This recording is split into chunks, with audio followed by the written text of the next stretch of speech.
Okay, we're going to go ahead and get started. So we have Travis Moore on Zoom with us today, and he is going to be going over what happened during the Florida legislative session this year. And he is our lobbyist for CAI, and I'll let him do an introduction of himself as well. We're going to do questions after the end of each topic, and he will let you know when just to put your questions in the chat, and here I will check those as we go. So Travis, do you want to take over from here? Great. Thank you. Thanks, Tammy. Thank you, everybody, for being here and joining. And I heard you had a great lunch, and I'm sorry I missed that, because I got to tell you, the Panhandle has like some of the best food. Real quick, as Tammy said, I'm the lobbyist for CAI, and so I represent you. So thank you for that opportunity. And thank you for all the things that you guys have done. We sent out a lot of alerts and communication during session, and you guys were very, very responsive. And I know that because as I would go into the offices in Tallahassee, they would say, oh, well, we've heard from our folks in the Panhandle, and this whole region did a really nice job of communicating with their legislators. So thanks for that. What we're going to do real quick, let me just kind of lay out the plan here. We're going to go through 1, 2, 3, 4, 5, 6, 7 bills or so that all passed, all have been signed by the governor. So we're not going to be talking about things that did not happen now that session ended. And just as a quick reminder of that, session ended in May, the beginning of May. Bills have been going to the governor since then, even as late as yesterday. And bills have been signed and acted upon. So none of these were vetoed. These are all things that passed. I'm going to save, I think, our largest and biggest discussion, or most extensive discussion, I think, will probably be on Senate Bill 154, which is the safety bill, the condo safety bill that passed, that kind of cleaned up what passed as Senate Bill 4D during the special session last May. And we heard all the things, milestone inspections and SIRS and all of that stuff. And we're going to talk about that last. So I'm going to start with the first one, which I think is important, and they're kind of a bit of this is in a package. This deals with insurance. Insurance continues to be a challenge for really everybody in Florida, probably the country. I know we were at National, and folks in California and other places are feeling it as well, due to fires, or in the Midwest with floods, and we've got the hurricanes. And for commercial residential, the market is really kind of dried up. There's not a whole lot of carriers, available. It's kind of all going to citizens if you want to be in the admitted market. And that is a challenge. So there were like 3 areas that were really kind of the drivers. And this is a little bit of a broad overview, but the 3 drivers were certainly fraud and, in litigation. I'll kind of put that together, hurricanes and the storms that we've had, and then reinsurance. Reinsurance is insurance that insurance companies buy, and it's global. It's not just in Florida. It's not just in the United States. It's all over the world. There's these reinsurers that are, multinational, providing reinsurance in multinational places. And so, as they're dealing with things, they're going to allocate their resources, and the portion for allocation for Florida was just getting smaller and smaller. So therefore the economics it was getting more expensive or not available. And so now there's, an association that might need layers of, took 5 carriers, let's say, to to get the $64 million that they needed. It's now taking, $9 million. So there's less capacity out there.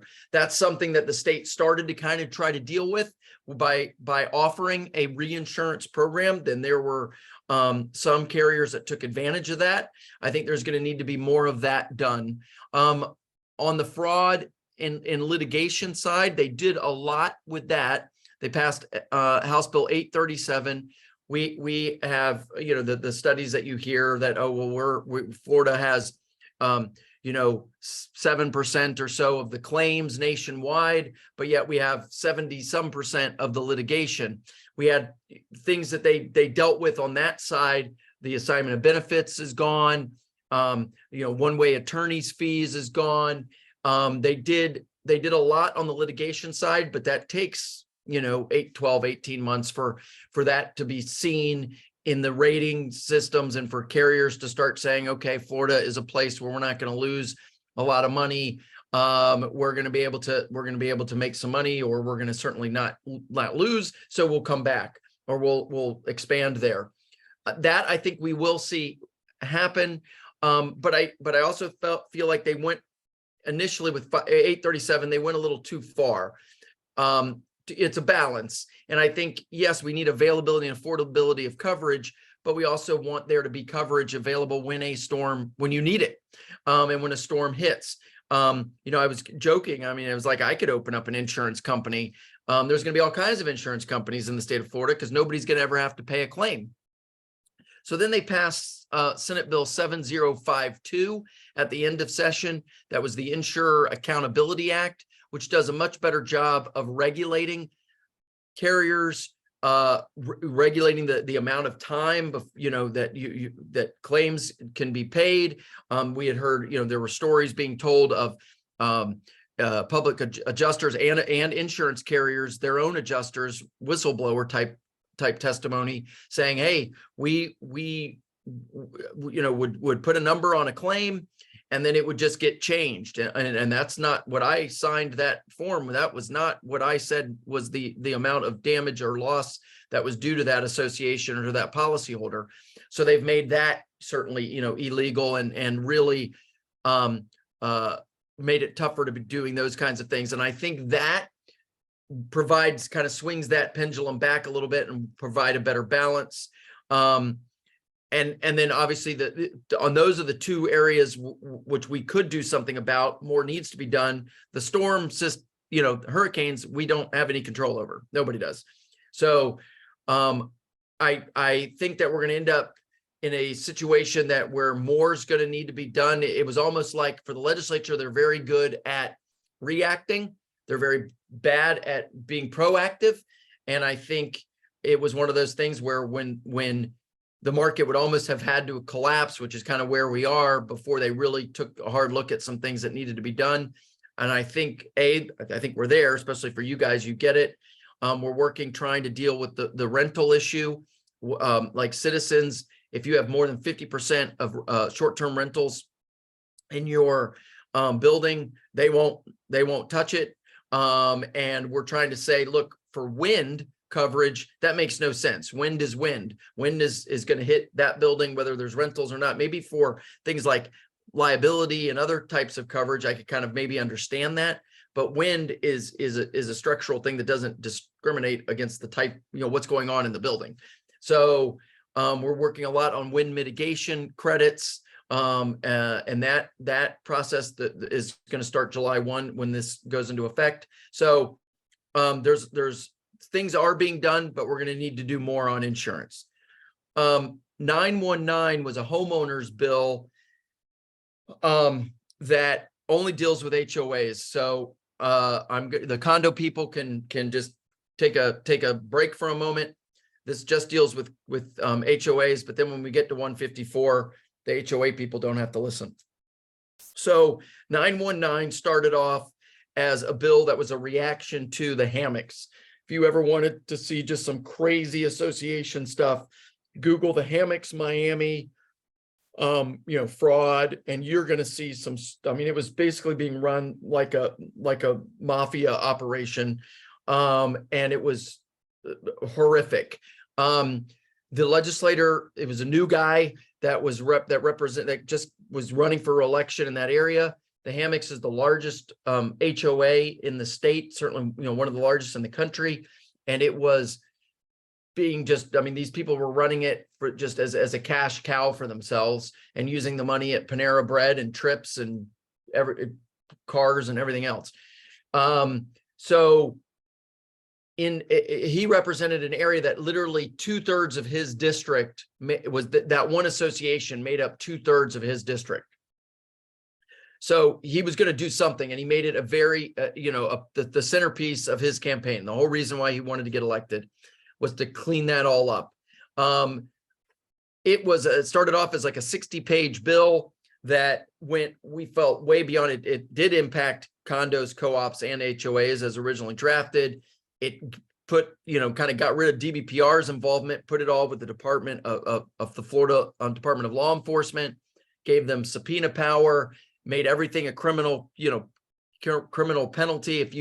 If the secretary of the association didn't provide records in time, that was now, she's gonna be charged with a felony, he or she. I mean, it was just gonna be, it was a lot. So we started working to kind of, on that. We knew it was coming in September. Actually, all those people that were arrested, and you'll read about that, and they were charged with crimes, embezzlement and fraud crimes, that were already kind of, on the books. We looked at that as well, the system, it works. But still, obviously, politically, this gentleman still wanted to do something, and we wanted to be shown that obviously we weren't protecting criminals. So what ended up passing is just for HOAs. It just deals with really criminal type activity. And I'll read you just a couple of highlights that I think are there. And then I'm going to start with the one thing that does impact all HOAs that you really need to, I think the biggest change that came out is, unlike condos, when an HOA was going to have a board meeting, they just needed to notice that they were going to have a meeting. So we've all seen those signs that just go out, you put it at the gate, the entrance to the community, membership meeting Tuesday at 7 in the clubhouse. Well, now, like condos, you have to provide an agenda. So you can't just notice the meeting, you have to provide an agenda for the meeting. So this will take effect July 1, so just coming up in a few days. So, obviously, now if you're putting that on your bulletin board, you're going to want to post the agenda. It can just be, I mean, it doesn't have to be incredibly specific. It's just, you got to put what you're going to be doing. If you're still just posting outside, I would maybe invest in like the plastic box, that a realtor uses to put the listing on a for sale sign, that's covered up, for weather purposes. But inside there, you could have a flyer, a page that has the agenda in it. Certainly, if you're posting online or emailing, you need to not just say we're having a meeting, you got to have an agenda. So anywhere or place that you're posting your notice, you got to also have an agenda for it. So that's for HOAs. Condo World's already been operating that way. One little thing, just as an example of how these things happen, as far as how things really kind of pass, is there's a piece in there that deals with construction. So for an HOA, and there was a very powerful legislator who lives in an HOA, kind of the most powerful legislator in the House, lived in an HOA, was putting in a pool, was told by his community, okay, we're going to need $5,000, 4 from a deposit, 4 from your contractor, 1 from you, 1,000 from you. If that allows us to hire an architect to review your plans to make sure that they're in keeping with the association's architectural structure, and then the other is kind of almost like a bond, where if the contractor gets it done in time, it's not just a construction site forever, doesn't destroy the neighboring yards going in and out, does the drainage right, blah, blah, blah, then they get their $4,000 back. This individual said, well, if I'm not getting my $1,000 back, that sounds like a not a deposit, but a fee. And he said, I want to take care of that. I obviously went, through the management company, showed him the documents that he had signed, agreeing to this procedure, that this was not just for him. This is how it was for the entire community, that and was agreed to when he bought in there. But nonetheless, he said, I'm going to fix it. I said, well, here's a way we can kind of try to fix it. And he said, for him, for that issue with that association. But he said, no, I'm going to change the law. And so the bill that he decided to use was this bill 919, which then, because of his position, gave it great thrust through the process. So it all of a sudden it took on, it had legs. So we were like, well, now we really have to deal with it. So this was one that the delegates, Tammy and others from your chapter, were able to work on. And we got, like I said, from a 60-page, very onerous bill down to a bill that we removed several items, such as impairing D&O coverage, prohibiting liens and foreclosures for past due assessments and fines. They wanted to say that a lien for a fine couldn't be you couldn't put a lien for a fine. And we were arguing that, which is like condo, but we were arguing that, like, say, if you're doing short-term rentals and you're renting out for $1,000 a week, if you're like, well, I got to pay $100 fine. Okay, well, that just becomes like a neighborhood occupational license tax, and you're just going to pay it and move on and take $900 and be fine. So we dealt with that. We got rid of this increased FDLE, subpoena power oversight. They wanted to require that every association had to appoint an official records keeper, all kinds of things. So it's certainly going to hold officers, directors, managers, all of those accountable for, you can't accept kickbacks. You can't do a lot of the things that and we know are illegal anyway. But this is going to, we mitigated as much of the damage as we could, but just make sure that you're obviously following the law. Another bill that is kind of like this, it was House Bill 437, which started off just as a flag bill that was going to do a couple things. It was increasing. They created a new system where you could now pick 2 flags from this list of approved flags to fly in your HOA, and in this portion dealt with condos. The flag portion also with condos, as long as it's in keeping with the rest of the rules, the flagpole height and lighting and all of that. But it's just the types of flags. It was increasing. It basically was adding law enforcement, first responder, 911 operators, that kind of thing. In fact, I was sitting in a committee when this was being heard, and the guy was there for another reason on another bill. It was the lobbyist for the 911 operators, and he leaned over to me. He's like, we don't even have a flag. I'm like, well, you might want to get one. Yeah, you could sell it.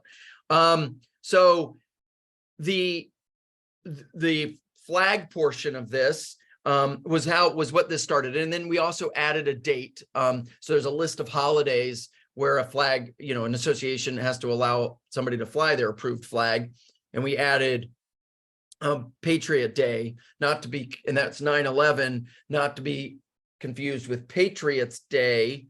And I may have those backwards, but there's a Patriots Day that's in Boston, that's for the Boston City Marathon bombing. That's in April, like April 23rd or something.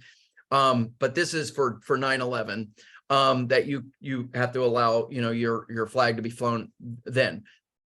Then it all of a sudden, towards the middle, or really towards the end of the session, it took this swerve, and it became a bill also relating to the storage of property.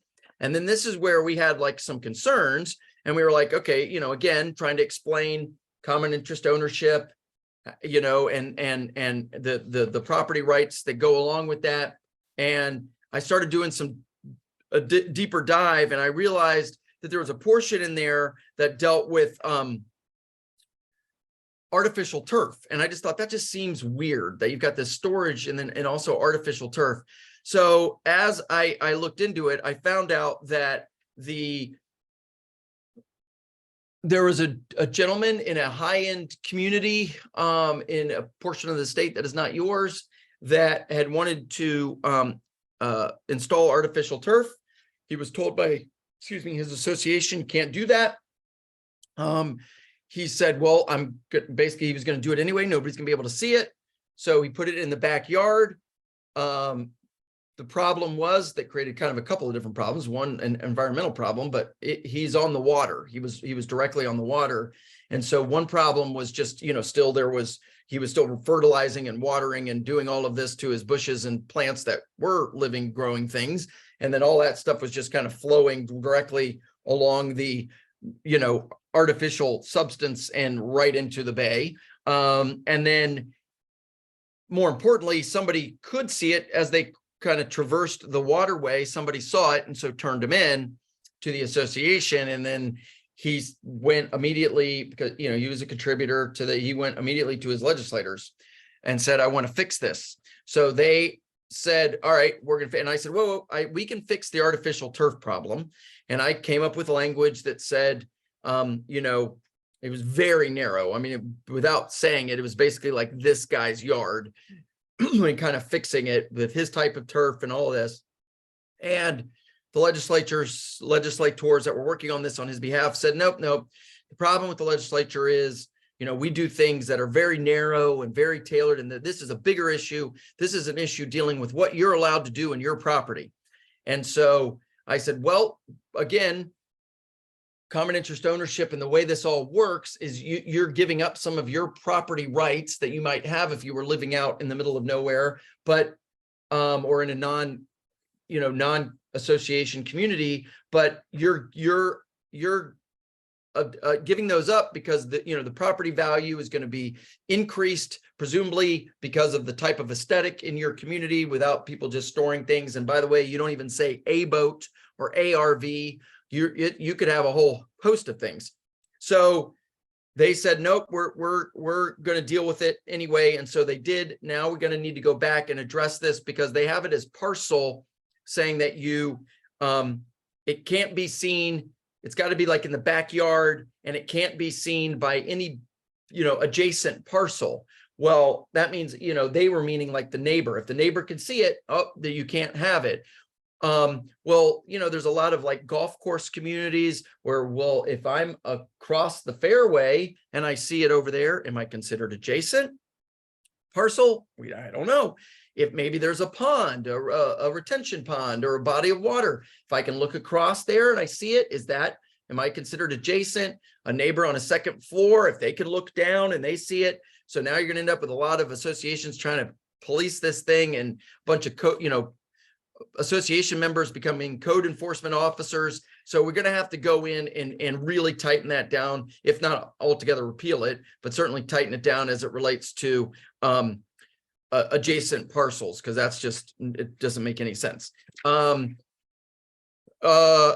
Another bill that we dealt with regarding insurance, I'll just mention the 799, where we took the flood fix for condos that they had passed during the special session in December, where they required, if you have your HO6 policy, your condo unit owner contents policy is with Citizens, regardless of where you were, what floor you were on, you were required to get a flood policy. We said that's craziness for a lot of different reasons that I'm sure you guys understand. So I'll just suffice it to say, we repealed that. So if you are a condo owner with Citizens, it's not just an automatic requirement. You're not required to go and get a flood policy, because if you're in a flood area, your master policy is going to be fine. And unlike a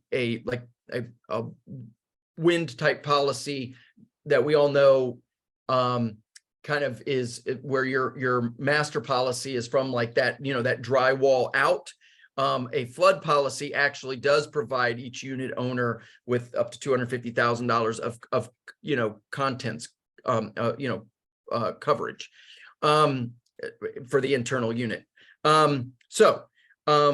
We fixed that in 799. Also, we are opening up this wind mitigation credit program, this 1804 form that has not been opened up for many years, many years. So we're opening that up for a few things like sliding glass door improvements, and other things that they're going to be doing a study that they have to start. DFS has to start on the 1st of July, so that we can increase the amount of credits, that wind mitigation credits you can get on your insurance policy. Last one before we get to 154 is construction defects. Travis, I'm sorry, this is Emily. Can I interrupt you for just a second? Oh yeah, we were going to take questions on every one. That's all right. So we do have a question on an insurance. This is the only one that's come in so far. This person would like clarification on the status of Citizens and the under 50% rental requirement that you mentioned. That's going to, that Citizens and the folks at Citizens get it, that it needs to be changed. They would change it, but the law has to be changed. So that's something that we are going to have to work to get and so we have to wait for them to go back into session. Fortunately, in even number years, session starts in January. Odd number years is when it's in March, like we just had. So this is one of those. So every other year it's compressed. So they're going to start committee meetings September 18th, and bills will be starting to be filed. We can start working on this. And this is one of those that session starts in January of 2024, the beginning of January. So we can get that, but it's going to take, because Citizens has to follow the law. And so, in the law are things that have regulated Citizens. And this is one of those things that's in the insurance code for them. So we have to, everybody knows it's a change that needs to be made, but it's just, we have to do it during session, which means, January. So I'd like it to be something that passes early, becomes effective immediately, so that we can kind of get that done. But the earliest it would be, is still one of those, like, let's say, March, because if its session starts in January, by the time it passes and all that. Are there any other questions on what Travis has covered so far before he touches on construction defect? All right, Travis, I don't see any others. Okay, great. Good question. All right, construction defect. Let me start by just saying there's a difference between the statute of repose and the statute of limitations. We all are more familiar really with statute of limitations. So like if you have like an auto accident or something and you think, all right, well, the statute of limitations is going to run out on, June 28th. If you get your claim filed today by June 28th, then you're in, and it can now go through the process. And you are in the courthouse, and you're going through that your lawsuit can go. Statute of repose is a wall that says when it's hit, it doesn't matter where you are. It doesn't matter if you were going to be going to the jury tomorrow and your case had been going through the process for years, it goes away. So the statute of repose is a hard stop, out of the courthouse, you're thrown, your case is done. So for years, we had a 15-year statute of repose, and they changed it to 10. And then this year they wanted to make a couple of changes. And one was to change it from 10 to 7. This is Senate Bill 360. So it would go from, and the argument on the home builders and the developers were, there's so many lawsuits are running rampant. We can't get our insurance. We're not able to get insurance for the subcontractors and the contractors, et cetera. So engineers, blah, blah, blah. So they wanted to move it to 7. And then also that clock started at the latest, the last event. So like your certificate of occupancy, like that would be when you kind of, the clock started. They wanted to change it to the earliest event, but they didn't really enumerate what that was. So the interpretation was, well, the earliest event when you're going to start, the very first thing you're going to do when you're going to start a development is you're going to go and hire an architect. So if I sign a contract with an architect and have them start building plans, is that the commencement now of this project? So as we all know, that can be years. I mean, that's before permits. That could be years and years before the first shovel of, dirt or sand is even moved. So we're like, this is really compressing this. Besides the fact that you also have where associations, a developer doesn't have to do turnover for 7 years. I don't think that's coincidental.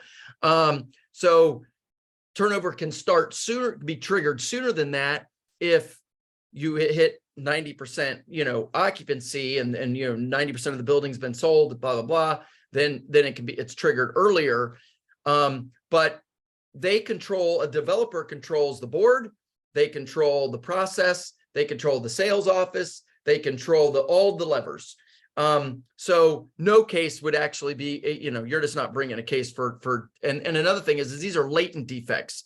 These are defects that you cannot see, that take a while to show up. So even if you could argue, maybe in a single family home and you're there and you're in your home, you should know if you have a construction defect within, 7 years, really probably 5 to have your case all the way through the process in 7 years. But if you're in a building, multi-story, 38 floor tower, I mean, the nature of that type of construction is different. The nature of being able to determine a construction defect that's latent that you can't see, it's going to take years for that to develop. And we argued it just doesn't make sense with the other building safety things you're trying to do, et cetera. But, it's all, tort reform and get rid of lawsuits and all this. So they agreed to start the clock much later. So we at least got that moved to a temporary certificate of occupancy, but then the rest passed still at the 7 years. So we do have commitments. There were a lot of legislators that are concerned now that we more and more is coming out. And we feel good about the fact that we're able to kind of revisit this and get that, at least for associations, get it, turned to turnover, so that the clock or the trigger is turnover, because before turnover, the association has no standing. So we can say, okay, this is now at turnover. So that's when the clock starts now at 7 years, because now we can actually do something about it. We could actually vote to go and hire somebody to do an inspection. We now have a turnover report, et cetera, because before that, you literally can't do anything. So that's 360, again, something that we're going to need to make sure we revisit. And then for HOAs, I think what it would be is, at least for the common area, the clubhouses and that kind of stuff. Because they're going to handle single family homes differently. All right. So wait, any questions on that? And then we are going to get into it. All right. Oh, wait. Tara, go ahead. Tara has a question. Yeah. Hi, Travis. So Hey. what is this? That's really concerning about the 7-year statute of repose, because what is to stop the defense attorneys from just slowing down the case? Nothing. Yeah, and that's another argument. Besides just, you literally could say, all I have to do is make this go 7 years and then it goes away. Like, it's not like it just, because statute of repose is such a barrier. So we've even are arguing another reason why it needs to be fixed, at least for associations, is just for constitutional. You have to have an access to courts. That's a constitutional right. And you have to be able to go to court. And if this thing is literally just being slow walked by the developer, and I'm not an anti-developer or anything, but if it's being just literally slow walked to the point of they're not going to provide information, they're not going to do this, they're not going to do whatever, you can make 7 years go by pretty quickly in these settings. So it's a very good point, a very good question. And right now there's nothing which is going to be a big argument that we're using to get this fixed. But you feel confident that there will be some change in the upcoming session? Yeah. Yes. We're so glad we have you. Thank goodness. Well, it's a team. Thank you. All right. So 154. We all know what happened at Surfside 2 years ago. We all know that the legislature the first session, didn't pass anything in the 2022 session. They had this conflict between what the Senate wanted to do with just building inspections and what the House wanted to do with as it related to reserves and maintenance. Not worked out. Session ended in March the 2022 session ended in March. We then, through a lot of pressure that we all brought to bear, they were going to do a special session in May on insurance. We were able to get the governor to expand the call to include building safety, and we passed, or the legislature passed 4D, but they did it very quickly. They had 48 hours, and they just kind of took the pieces that they had from the regular session, and while nothing new passed that hadn't been contemplated during the regular session, they didn't just pick one way or another. They kind of did both, and it kind of got put together in this very convoluted, non-workable process that was very confusing and just wrong. So we said, if you're going to do it that way, you have to at least give Condo World and associations 2 years to sort this all out, which then also gave us 2 years with 2 intervening sessions to fix it. So this was the first of the intervening sessions to kind of start to fix it. We didn't get everything fixed, but we fixed some things. I will also say that next year, besides focusing maybe on some of these additional tweaks, the big focus is going to be on financing. We're already dealing with it. I talked to Senator Bradley and Representative Lopez every day, and a lot of and we're doing a lot of town hall meetings and different things and discussions. And I have another Zoom with Lopez tomorrow, and financing is going to be a big part of this. So it's not that everybody's saying, well, we don't want safe buildings. They're saying, well, how do we pay for it? And we can talk about that a little bit at the end if we have some time, because that's going forward. So what happened? So it's very important to realize we have 2 separate things. So right now, don't even think about SIRS. You've heard a lot about the Structural Integrity Reserve Study and SIRS. Don't even think about that for a second. Just focus on milestone inspections.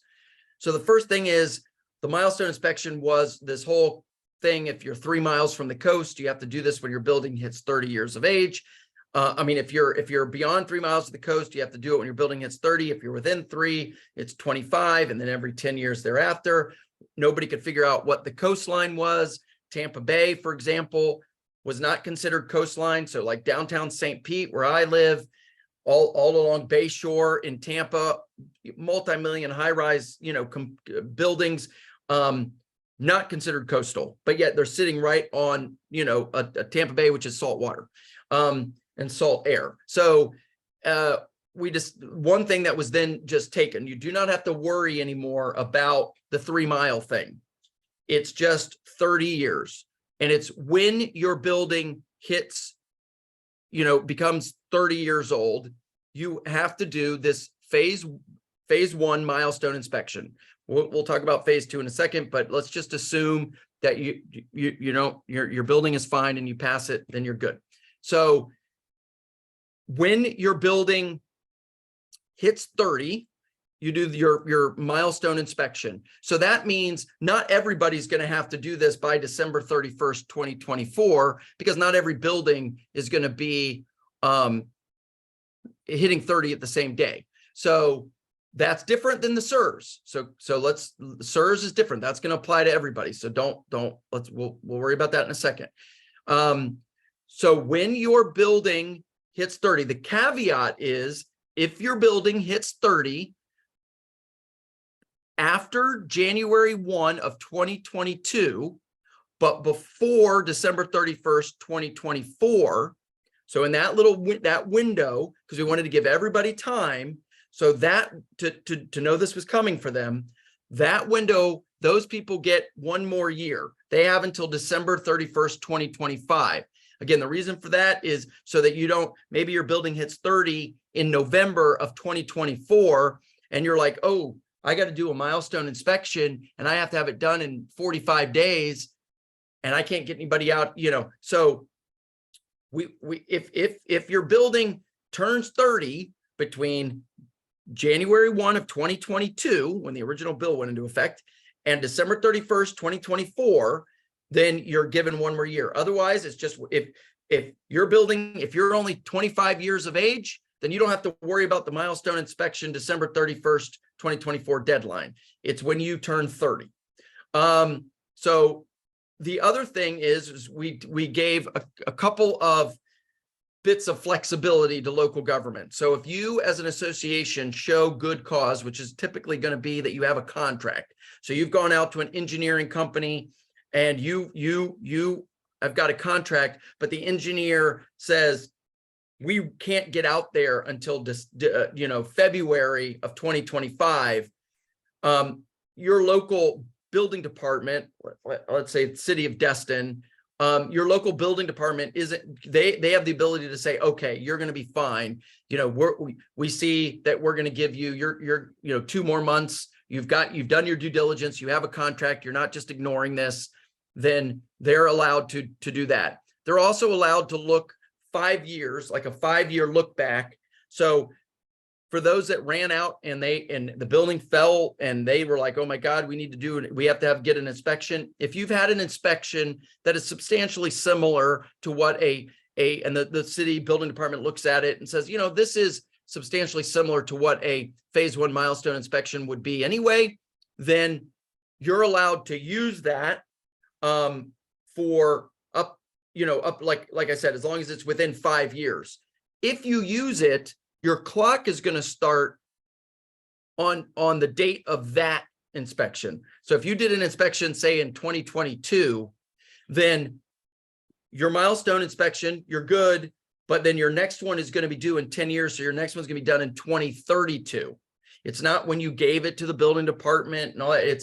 They're going to say, okay, we're going to allow you to use this, but that's the date that you now are locked in on for every 10 years after that.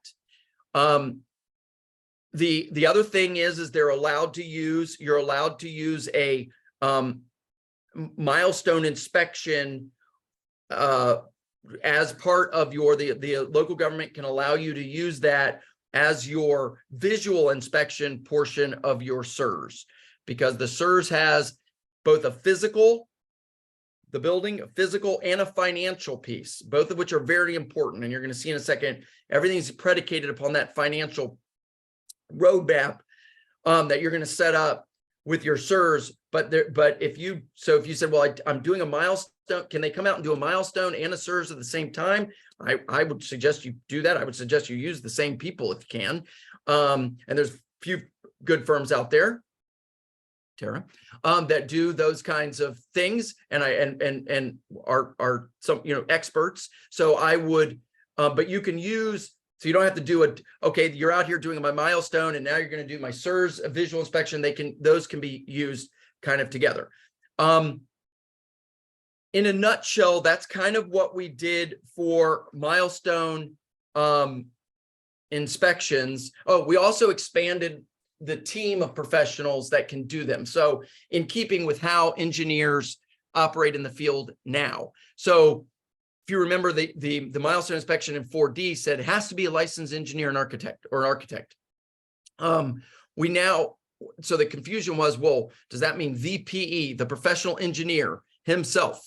So Travis Moore of Moore Engineering, I'm the PE, I've got a team of people, but do I have to physically be the one doing it? No, others within your enterprise and your professional design team can do it, but it's going to be under your seal. The term of art is responsible charge. You're going to be the one that it's going to be under your license, your seal, your stamp, that when the report's done, you're going to get it from your person that went and got it from the field. You're going to verify, you're going to analyze, you're going to say, yep, this is right. And you're going to approve it, but you don't physically have to go out and do it, because we don't have enough engineers and architects to do all of them if it required the guy. And that's just not how it works in building and construction anyway. So that's kind of the milestone inspection thing, which is pretty straightforward. I'm not hearing a lot of consternation or confusion about the milestone inspection stuff, because it's just fairly straightforward building safety and making sure that because we have a lot of aging buildings in Florida, and it's just an important thing. Now, this is the first time in the country. There were 11 other states that required reserve studies. Florida was not one of them, but there was no other state. This is the first one. You can't look up what's a structural integrity reserve study in Arizona. We're it. So we're kind of learning this as we go along.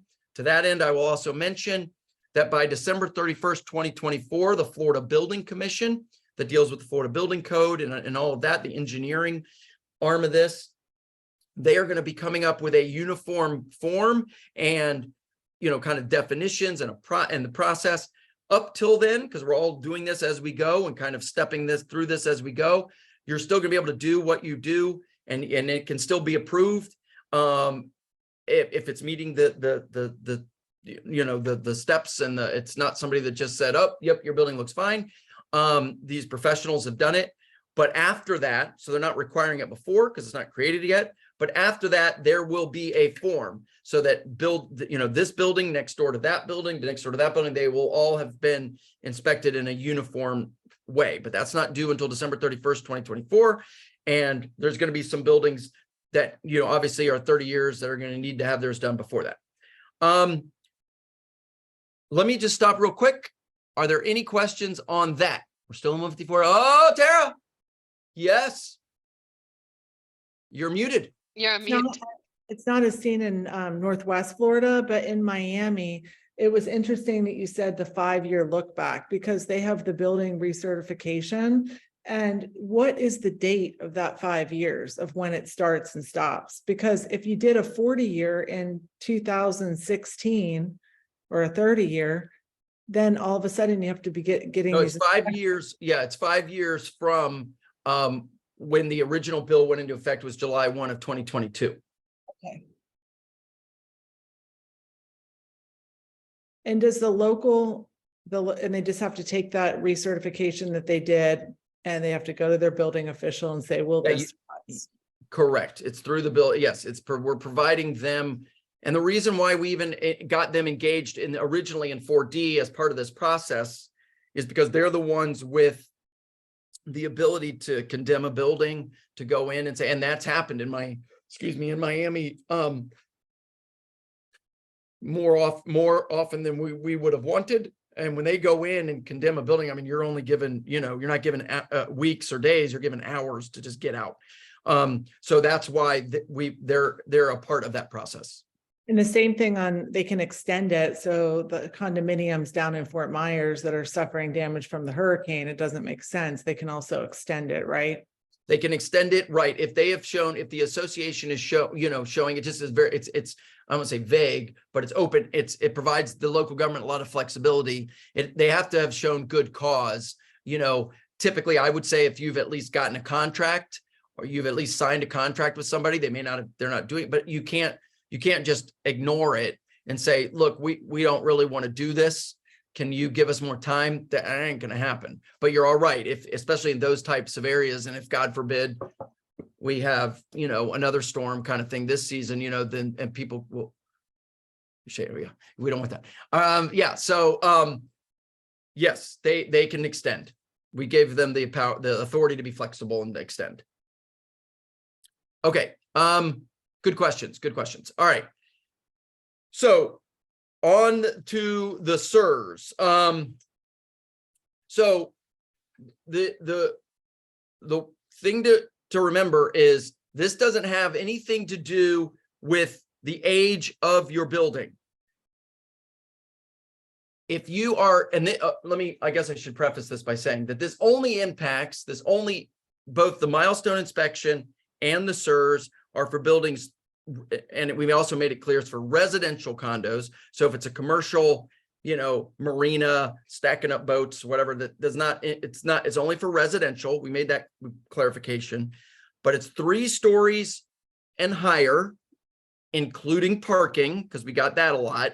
Well, what if we have a floor, you know, parking, and then we have 2 stories above that of residential space? Does that count? Yes, because it's 3 stories. That structure is 3 stories, and that parking garage is holding the whole thing up. So the milestone is an age thing, 30 years, 10 years thereafter. The SIRS is for any building, 3 stories or more. It doesn't matter if you literally are a year old. You have to have a structural integrity reserve study done by December 31st, 2024. There's been some confusion about that. So I just want to make sure I mention that. So and I was on the phone again with DBPR because we're helping, CAI is helping DBPR actually train them, and they're hiring a bunch of people and doing their training in Miami because they've never seen reserve study. They've never looked at that because they're not required. So now all of a sudden they're like, what are we looking for? What is it good? What's bad? What? So we're having to deal with, we're training the regulators. And then also they're going to be the ones having to arbitrate arguments if there's arguments about them. So you got to do your SIRS.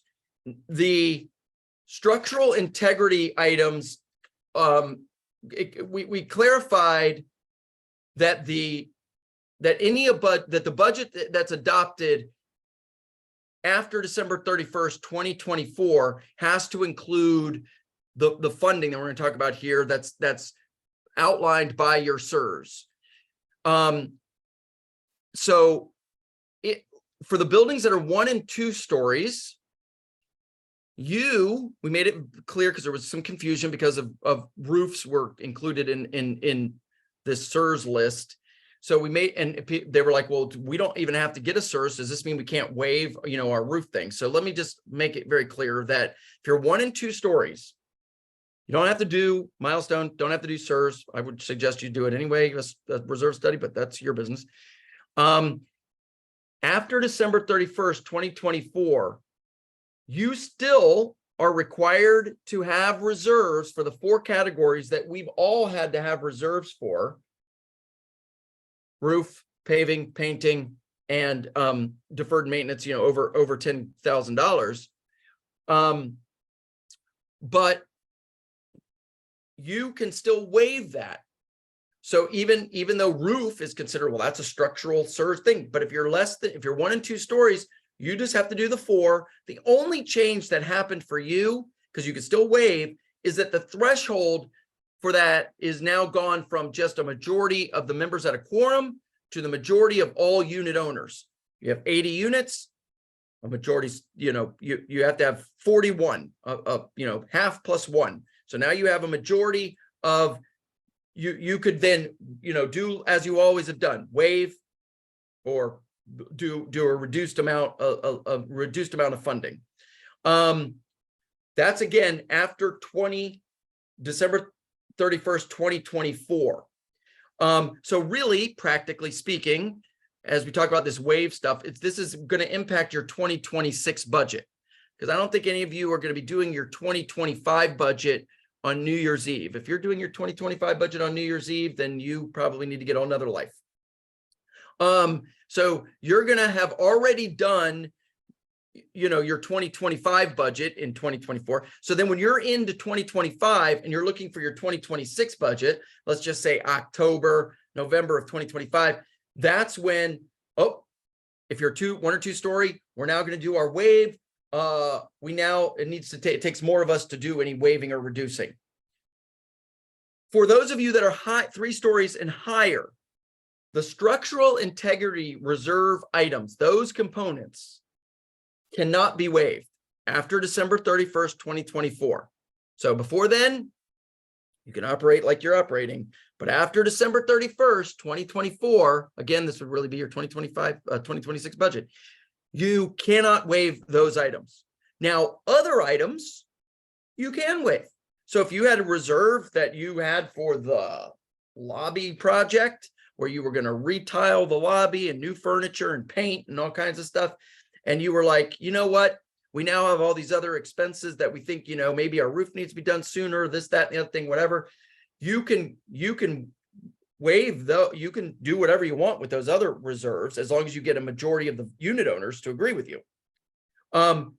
You also can still use the pooling method. People ask, can you pool? Yes. I think practically speaking, what's going to happen is you're going to end up with 2 pools, because you cannot waive the structural items and you cannot use the structural items for anything else. Now, within that structural pool, so let's say painting and waterproofing and roof, and that you can still manipulate those around in a pooled system.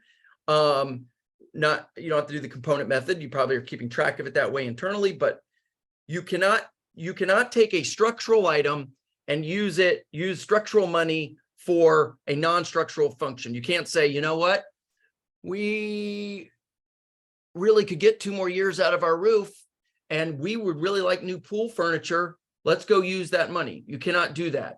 You can do it the other way. So from the other pool B, let's say, or whatever, you can take that money and you can say, all right, we're going to use, we need to do something on this roof more, quickly.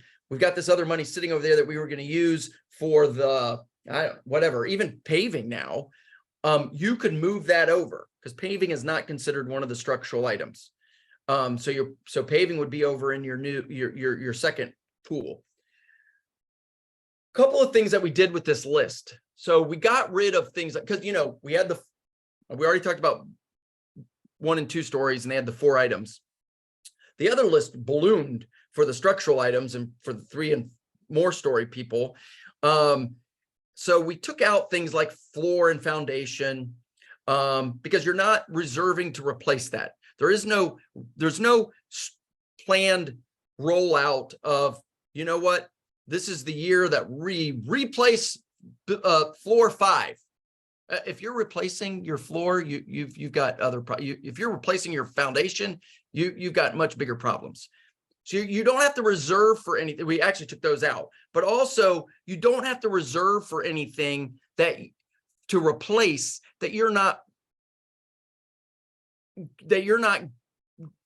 not something that's to be replaced. And let me explain that in a little bit. Also, we put in for things like, and I'll use the example, windows and doors. We made it very clear that for things that are not the responsibility of the association, you don't have to be reserving to replace something that's the unit owner's responsibility. So I say windows because in most windows and doors, because in most that's going to be the responsibility of the unit owner. So you don't have to. You're not. It's not like insurance. It's you don't have to reserve for something. People don't have to. The whole association doesn't have to reserve for something that that Valerie is responsible for, if that makes any sense. So that also, when you look at the list, that takes you take that into consideration and it becomes less of a thing. But let me go back to this other item. So when you look at, like, say, the columns in your parking garage underneath your building, again, there's no replacement structure and schedule. You're not, you know what, this year we're replacing columns 1 through 5 in row 1. Next year, we're going to be replacing those columns. They were designed to be there for as long as your building's there. So you're not reserving money to replace them. You're reserving money to maintain them. Because yes, you will walk by, or some engineer expert, Tara, will come in and say, you've got a crack. That crack needs to be addressed. That could be a thing. You need to fix that crack, that item. And how, depending on how extensive that is, that's something that you're going to need to be maintaining those columns, but you don't have to be putting in money. You're not reserving money, unlike your roof and your painting and waterproofing and things that painting, every 7 years, we're going to need to repaint this or whatever the schedule is. You're not having to do that with, like load-bearing walls and stuff like that. Those are things that you maintain, but you're not replacing. I would even argue things that you see in there, like electrical and plumbing. If you've taken care of, like electrical, you've got, it's copper wiring, you've upgraded it to the code that needs to be upgraded. You're not going in and saying, you know what, we're going to be rewiring the building every 10 years. So we need to be scheduling that for our complete rewire of the building. No, you're going to be maintaining that. You're going to be doing maintenance, but at no point you don't have to replace that. Same with the plumbing. Well, we got rid of all the galvanized pipe or whatever that needed to go. We're now, you're going to come in and you're going to put a PVC sleeve over it and away you go. Though you're having to maintain money to maintain it. And that'll all be laid out in your SIRS, in your structural integrity reserve study. The other thing is, in keeping with that, if it's something that is supposed to last more than 25 years, it has a life that is supposed to be more than 25 years, or it's indeterminate. Like, again, your columns, you know, that is supposed to be here longer than 25 years. Then again, you're not, it says you do not have to be reserving to replace that, because you're not going to replace those types of structural components. Those are things you're just going to need to continue to maintain. Let me stop, because I'm pretty sure I don't want to go past Tara with her question, because I'm pretty sure. No, I'm Travis, kidding. Okay. there is another question in the chat that says, is it true that borrowing funds is no longer an alternative to not funding reserves for all condos?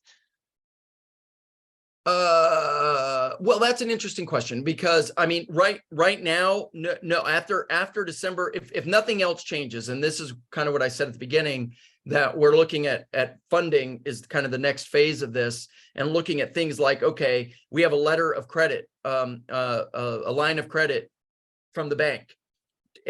Are we able to fund like 50% of this? But by God, if we needed to replace something, we can show that we've got the ability to pool money from, you know, to get money from our bank.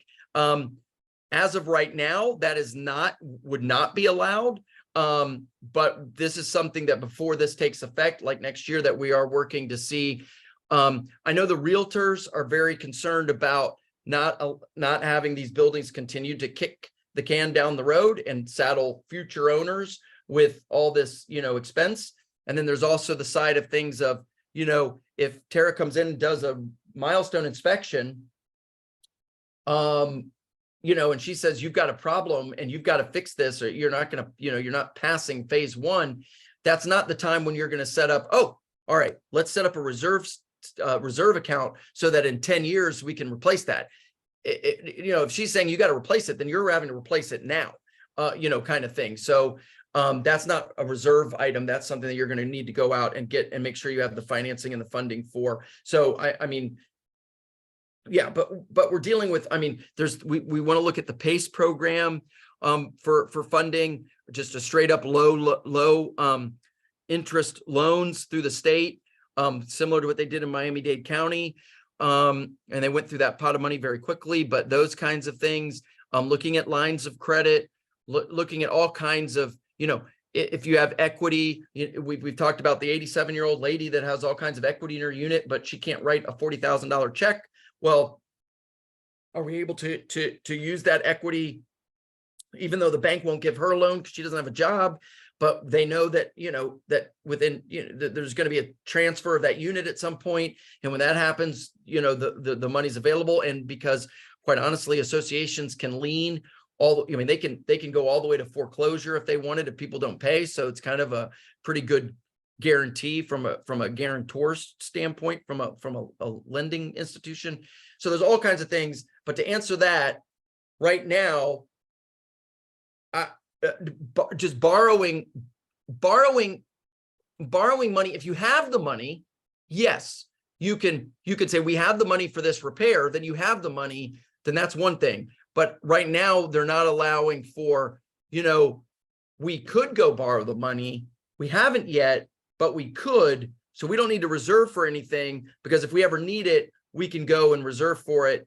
That's not being allowed. I don't know if any of that makes any sense, but all right. Okay. Good question, Susan. A couple things that we did that are three things that we did in 154 that are not directly building structural 4D related. We took care of also here in this bill, just like in 799, the citizens flood fix.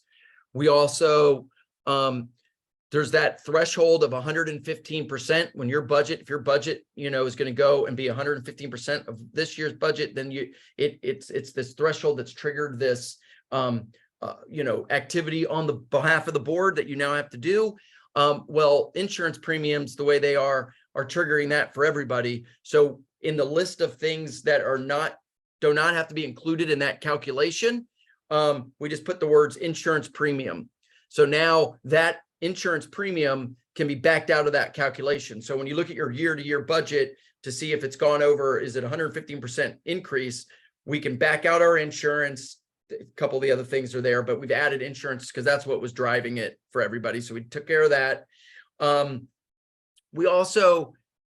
We changed an and to an or, an or to an and, I'm sorry, for the access to records. So before it was access to records for condo were just, it either had to be the owner or their designee.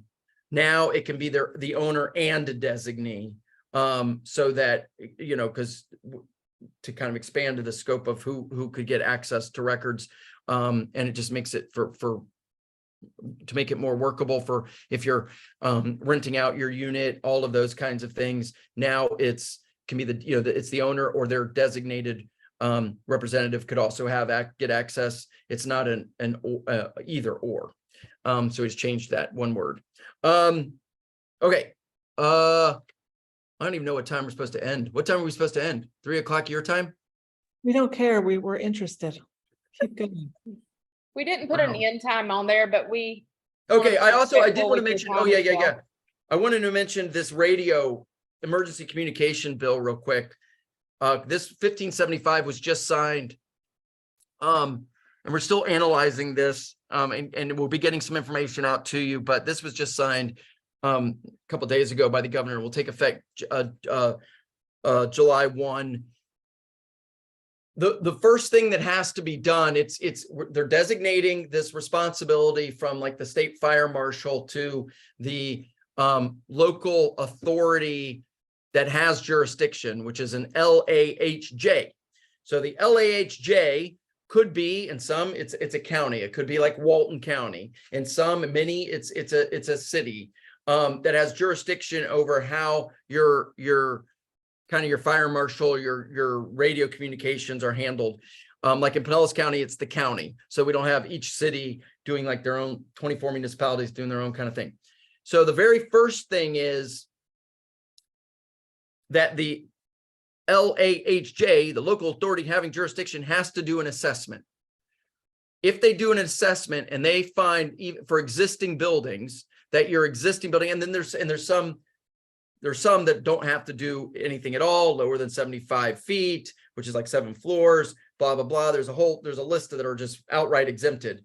But if the local authority having jurisdiction says you need to do something because our communications are not working as they should in your building when we come to help you. Number one, they can't require you to do anything less than 12 months. You have at least 12 months. And this is beginning July 1 of 2022. So they can't require you do anything before July 1 of 2024. So that, we were trying to get a little bit of more time there till we can kind of look at the bigger thing. This was the same thing with this occupational license thing. They had passed a bill in 2021 that said all occupational licenses are going to be preempted to the state. And there were some that are local governments do some, like say like seawall restoration, that aren't licensed by the state. And there's associations that say we have to use somebody that's licensed and bonded, and so if there isn't a state license, we have to use a local license. And now, and the way, when they passed the bill in 2021, by July 1 of 2023, all of those go away. And so we ended up with a lot of associations that were like, oh, now we're screwed. So we couldn't get the substantive part of this fixed. So what we did is just extended it for a year. So now that does not take effect until July 1 of 2024 to give us till next year. So I know 1575 and this radio stuff is confusing. It's confusing to me. It's confusing to a lot of us. So we're going to get a better look at that and get some information put out through Tammy and your delegates and your executive director there. But you do have, I mean, they can't require you to do, even if you need it for existing buildings. I'm not talking about new buildings, it's a different thing. But for existing buildings, if they say we did an assessment, that's the first thing they have to do. And then if they did it, they can't say you have to be given at least 12 months to do what they say needs to be done. Okay, next, does this apply? Wait, does this apply to 25 unit condominiums, communities with all units being 3 stories? Does what apply? Oh, wait, will it be considered excluding insurance premium when determining the type of annual financial report? Yes. I think I'm understanding that question. That'd be yes. Does this apply to Sue? Are we talking the fire thing or the SERS thing? What are we talking about there? So you can take yourself off mute too. Oh, Well, there you SERS. go. Yeah. Yeah, if you're 3 stories or higher, it counts for you. What it doesn't include, because it doesn't include townhomes. I mean, it doesn't include 720, and most townhomes are, but even if the townhome doesn't include if it's 3 stories, but that's a single family home. And you know, there's an exemption for that. But for that, yeah, absolutely, it still applies. If anyone else has any questions, please type them in the chat. If you think of something afterward, you can shoot me an email and I will be happy to answer you. If I don't know the answer, I will definitely get with Travis. And she's not kidding. She Yeah, sure does. Travis, Lori asked, can you speak to new developments Yeah. and their requirements? Yeah, yes. So we changed it for essentially, I think the biggest thing is that on the turnover report is going to kind of count as their SERS, because that's for all buildings. They don't have to worry about the milestone, because if it's a new building, it's not 30 years. So they would have another 29 years or whatever. But the visual inspection, I'm sorry, the turnover report is now going to count as, we lined it up in such a way that that can count as the first SERS.